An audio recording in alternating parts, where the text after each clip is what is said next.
The more I learn about quantum theory, the more confused I get, especially when I remember the observer effect, that you can create your own universe. Now, this thing here, quantum theory proves that consciousness moves to another universe after death. The book entitled Biocentrism: How Life and Consciousness Are the Keys to Understanding the Nature of the Universe has revolutionized the internet because it contained a notion that life does not end when the body dies and can last forever. That is the soul, right? The author of this publication, Dr. Robert Lanza, who was voted the third most important living scientist by the New York Times, has no doubt that it is possible beyond time and space. Lanza is a specialist in regenerative medicine and the scientific director of Advanced Cell Technology Company. Before becoming known for his extensive research on stem cells, he was also known for many successful experiments on cloning some endangered species. But not long ago, the scientist studied physics, quantum mechanics, and astrophysics. This explosive mixture has given birth to the new theory of biocentrism, which the professor has been invoking ever since. Biocentrism teaches that life and consciousness are fundamental principles for the universe. It is the consciousness that creates the material universe, not something else around us, he says. Lanza points out that the structure of the universe itself, and that the laws, forces, and constants of the universe seem to have been perfected for life, which means that intelligence existed before matter. He also argues that space and time are not objects or things, but rather tools of understanding our lives. Lanza says we have space and time around us like turtles their shells, which means that when the shell comes off, space and time, we will still exist. The theory implies that the death of consciousness simply does not exist. It exists only as a thought because people identify with their body. They believe that their body is going to be lost sooner or later, when their consciousness will disappear. If the body produces consciousness, then consciousness, when it dies, the body dies. But if the body receives consciousness in the same way that a box of cables receives signals from satellites, then of course consciousness does not end with the death of the physical vehicle. In fact, there is consciousness outside the constraints of time and space. Consciousness is able to be anywhere in the human body and outside of it. In other words, it's not local in the same sense that quantum objects are non-local. Lanza also believes that multiple universes can exist at the same time. In a universe, the body can be dead, and in another to continue to exist, absorbing consciousness in the universe that migrated. This means that a dead person, while traveling through the known tunnel, does not end up in hell or heaven, but in a world similar to the one he or she once inhabited, but this time alive, and so on infinitely. It's almost like the cosmic phenomenon Russian doll afterlife effect. Multiple worlds? This is a hopeful, highly desirable, but also highly controversial Lanza theory, with many supporters unknowingly not only mortals who want to live forever, but also well-known scientists. These are physicists and astrophysicists who tend to agree on the existence of parallel worlds and who suggest that the possibility of multiple universes. Multiverse or multiple universe is called in a scientific sense what they defend. They believe that there are no natural laws that forbid the existence of parallel worlds. The beginning was made by the science fiction writer H.G. Wells, who became famous in 1895 with the story of The Door in the Wall, and after 62 years, this idea was developed by Dr. Hugh Everett in his master's thesis at Princeton University. It basically presupposes that at any given moment, the world is divided into innumerable similar situations.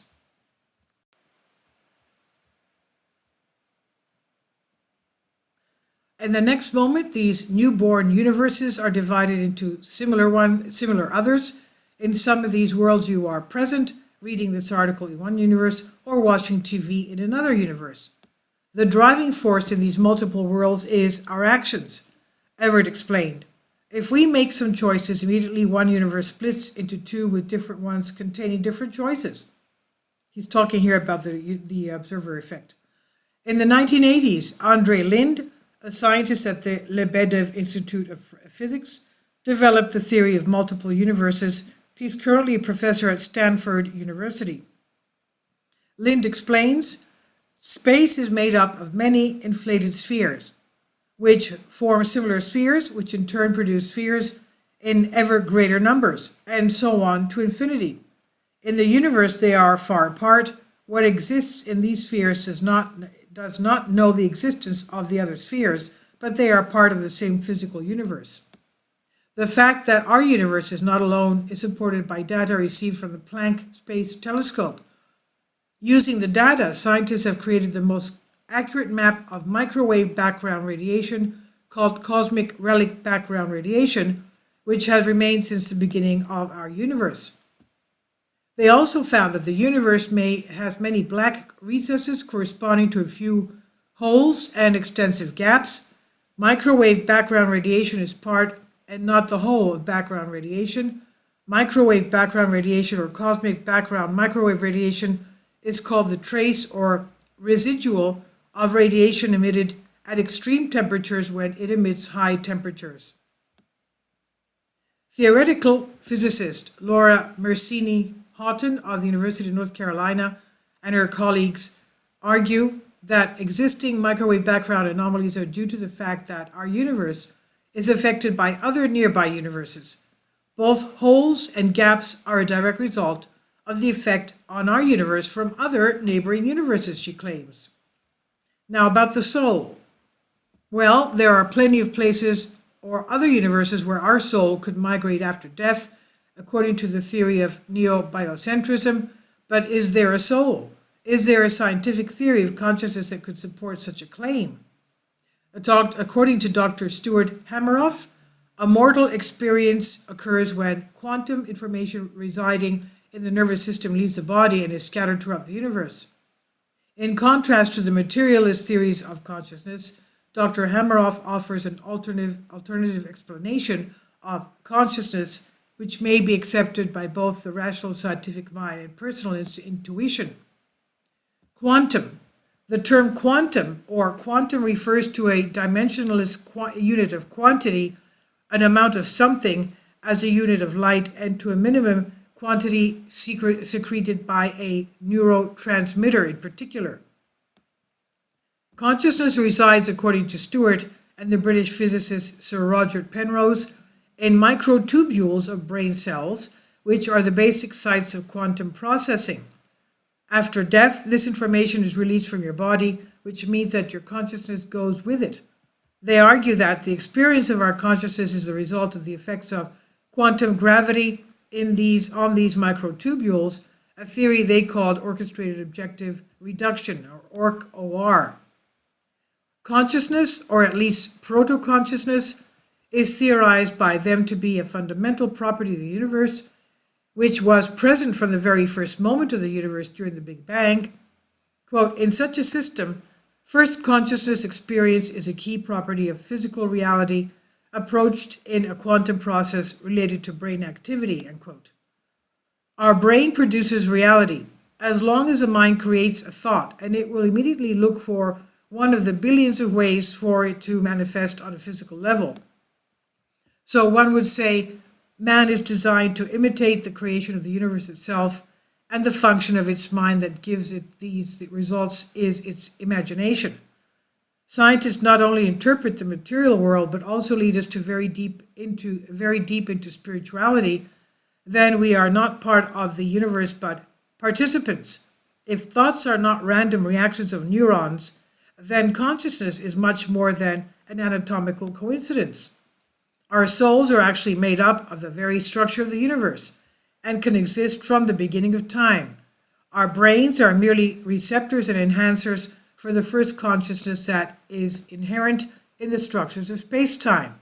So there really is, in the first consciousness, a part of your consciousness that is non-material and will continue to live after the death of your physical body. Dr. Hameroff said in the Science Channel documentary Throughout the Wormhole Let's say the heart stops beating, the blood stops flowing, the microtubules lose their quantum state. Quantum information inside the microtubules is not destroyed. It cannot be destroyed. It's precisely distributed and dissolved in the universe in general. Robert Lanza would like to add here that not only will it not exist in the universe, it may exist in another universe. If the patient is revived, this quantum information can go back to the microtubules, and the patient says, I had a posthumous experience. And he adds, if it does not revive and the patient dies, it's possible that this quantum information may exist outside the body, perhaps indefinitely as a soul.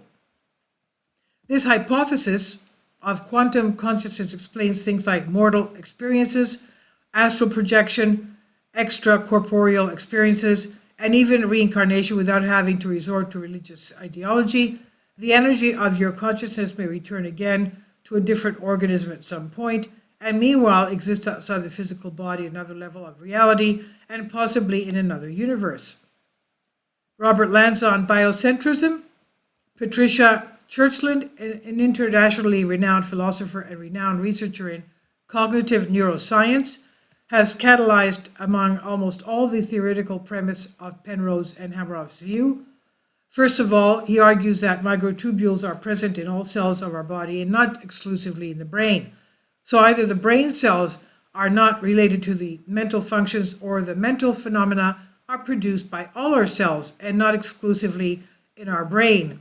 In addition, there are chemicals that destroy them without affecting our mental functions and consciousness at all.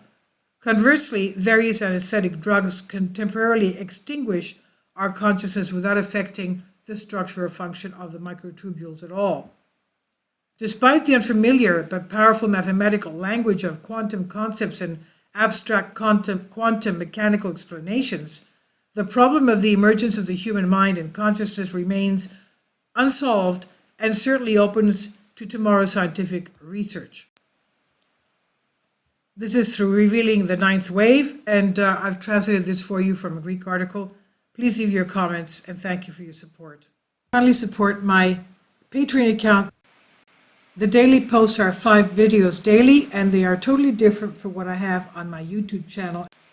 Thank you so much for your support, and that you find all my content so interesting. You'll find the Patreon account details in the description box below.